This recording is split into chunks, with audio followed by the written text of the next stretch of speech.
नमस्कार, मैं अमन और आप देख रहे हैं वीके न्यूज। योगी सरकार कितनी सख्त है इससे हर एक बंदा वाकिफ है। यहाँ पर आप प्रदेश में किसी से भी पूछ लीजिए कि योगी सरकार कैसे ऑपरेशन करती है तो वो आपको बुलडोजर और इनकाउंटर का उदाहरण देने लगेंगे। अब आप यूपी में ही ले लें, जितने बड़े अपराधी हैं या फिर खूंखार गैंगस्टर हैं उनको धर दबोचा जा रहा है और जो ज़्यादा तेजी दिखाते हैं, भागने की कोशिश करते हैं, उनका इनकाउंटर कर दिया जाता है। अब बड़े से बड़े भूमाफिया हों, उनके घरों पर जितने भी अवैध संपत्ति हैं उन सभी पर बुलडोजर चलाया जा रहा है, जिसका वीडियो भी रोज सोशल मीडिया पर वायरल होता है। इससे कई लोगों को मिर्ची लग जाती है। वो कहते हैं कि योगी का ये एक्शन बिल्कुल भी सही नहीं है, लेकिन योगी सरकार तो योगी सरकार है, वो अपने तरीके से काम करेगी और ये जितने भी बड़े अपराधी हैं इनको ऐसे ही सबक सिखा कर रहेगी। अब इन सबके परे एक और योगी सरकार ने बड़ा फैसला लिया है, जिसके बाद कुछ खास मजहब या फिर कहें जो कट्टरपंथी हैं उनको तगड़ी मिर्ची लगी है। जी हाँ, उत्तर प्रदेश की योगी सरकार ने मेरठ जनपद में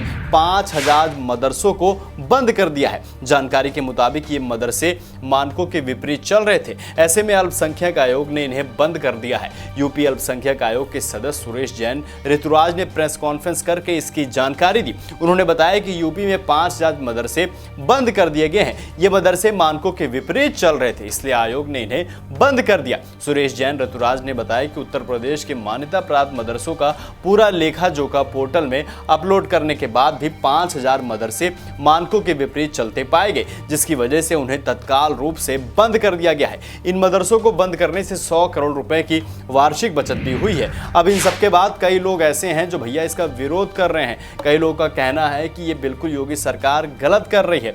वहीं इनके अलग भी कुछ लोग हैं, वो कह रहे हैं कि ताला तो लगा दिया योगी सरकार ने, अब इस पर बुलडोजर भी चला दो, ऐसा लोगों का कहना है। वहीं इसके बाद उन्होंने आगे कहा कि मदरसा शिक्षा बोर्ड के नए पोर्टल का गठन किया गया है। इस पोर्टल में समस्त मदरसों को विवरण अपलोड करने का अनिवार्य है। सुरेश जैन ऋतुराज ने कहा कि मदरसों को सिलेबस भी संशोधित किया गया है। बोर्ड ने पाया कि कई स्थानों पर फर्जीवाड़े और धोखाधड़ी की गई है। इस संबंध में मेरठ में 10 लोगों के खिलाफ कानूनी कार्रवाई भी की गई है। उन्होंने कहा है कि अल्पसंख्यकों का ध्यान रखते हुए सरकार दूसरे कल्याणकारी कार्यक्रम चला रही है। मदरसों के अलावा जैन और सिख समुदाय तथा दूसरे वर्ग के धार्मिक शिक्षण संस्थानों को भी लाभ देने की कोशिश की जा रही है। उन्होंने कहा है कि जैन समाज के कई गुरुकुल स्थापित हैं, इसलिए उन्हें भी ये सुविधा मिलनी चाहिए।